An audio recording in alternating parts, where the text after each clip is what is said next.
Dr. Tom Price used to be my congressman when I lived in Roswell, Georgia. Now I'm represented by Randy Forbes. Before that, Newt Gingrich. So I have been represented by the intelligentsia of Washington.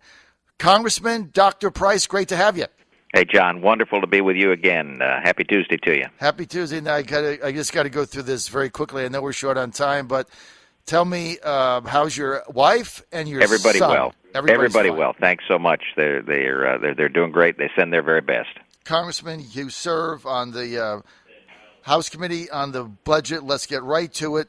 The budget that the Republicans submitted, why does it work? Why is it the right thing to do?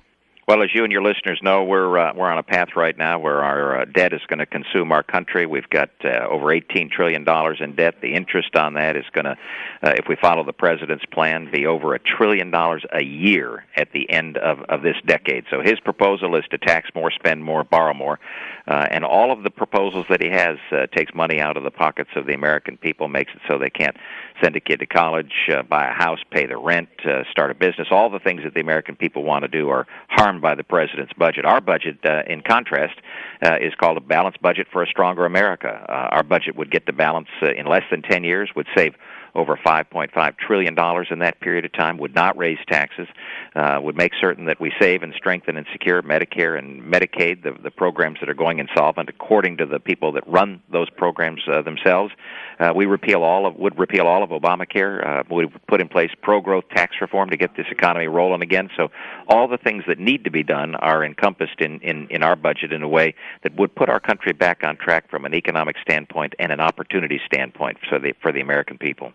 So, Congressman Price, how do we make it a reality?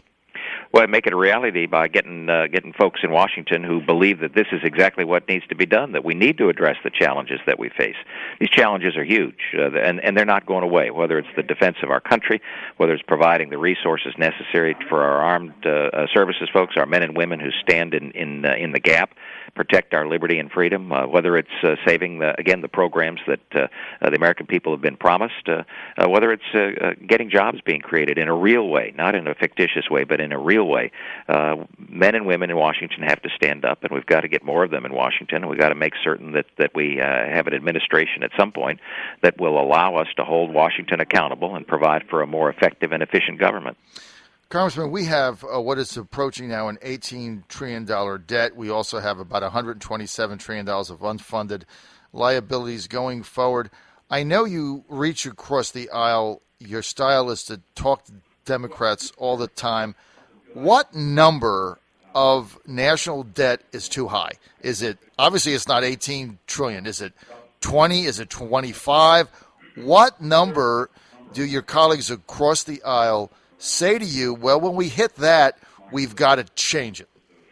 Well, they don't actually talk in terms of the overall debt. What they talk about is making certain that the annual deficit is held down to less than 3% of gross domestic product. The problem with their solution, as they call it, is that it continues to add to the debt. And as you appropriately cite, at some point the debt gets too large because it consumes everything. And when the interest rates go back up to their normal levels, then we will be spending more on interest than on defense or education or energy or all the things that the American people so desire.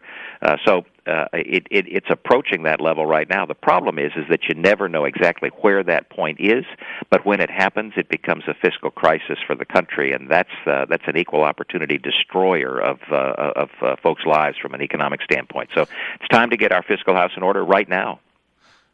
Congressman Price, Barack Obama's budget calls for another $1 trillion in a deficit with no end of getting rid of this in sight. How do you get your Senate colleagues to see the light here?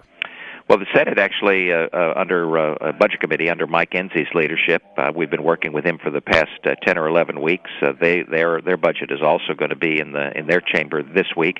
It's a budget that gets to balance also in a 10-year period of time, not as quickly as ours, but does so. It puts things on a right trajectory to get to a path where we're actually paying off the debt.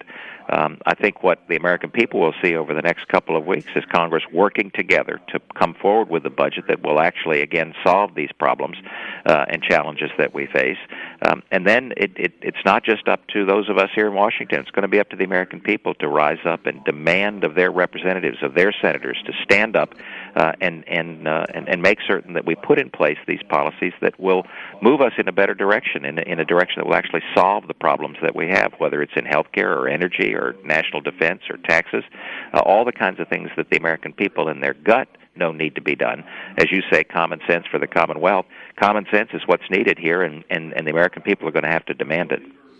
We're with Congressman Tom Price, 6th District, Georgia Republican, also is the chairman of the House Committee on the Budget and a member of the House Committee on Ways and Means. Congressman, walk us through the sausage making very quickly. You've got a budget that's going to get through the House. Then you're going to reconcile it with a 10-year balanced budget, Senate version. Something will come out of that. Can 40 Democrats in the U.S. Senate block it? No, that's one of the good things about the budget is that it's an Article 1 exercise. It's a congressional activity. Only requires a simple majority in both chambers, both the House and the Senate. So it just requires 51 votes in the Senate to be passed. Cannot be filibustered, and this budget is unique because with an opportunity to have the Senate and the House agree, we can put in place what's called reconciliation, which is an opportunity to use a process that's not used frequently in Congress to be able to put something on the president's desk with just 51 votes.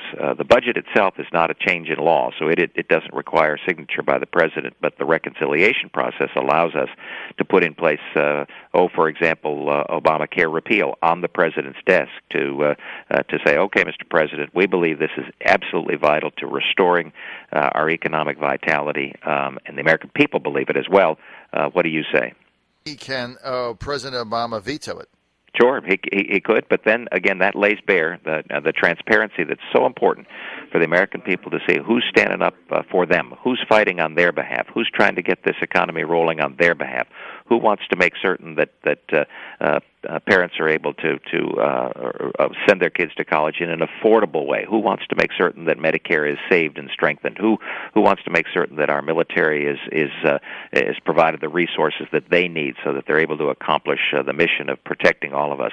That's what we believe is most important, and we believe that the president's standing in the way of much of that, and we think it's important to force him to say, yeah, I don't agree with you, and lay out his path. We believe that the American people will support the path that we've been laying out. All right, so Dr. Price, President Obama vetoes it. You're not going to get two-thirds in either chamber to override the veto, so what happens? Well, then we go to the American people. Look, this country is still run by the American citizens. We've got an election coming up in 2016, and it's important to provide that contrast so that folks know who's fighting on their behalf.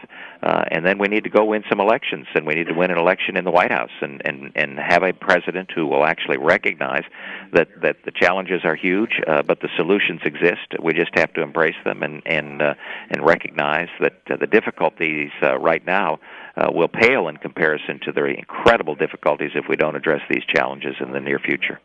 Congressman Price, final question I'm just going to ask you straight out. I've been covering yourself and your district forever and ever. There's no greater fiscal responsible person in the U.S. Congress than Tom Price. The plan that you have, is it going to work?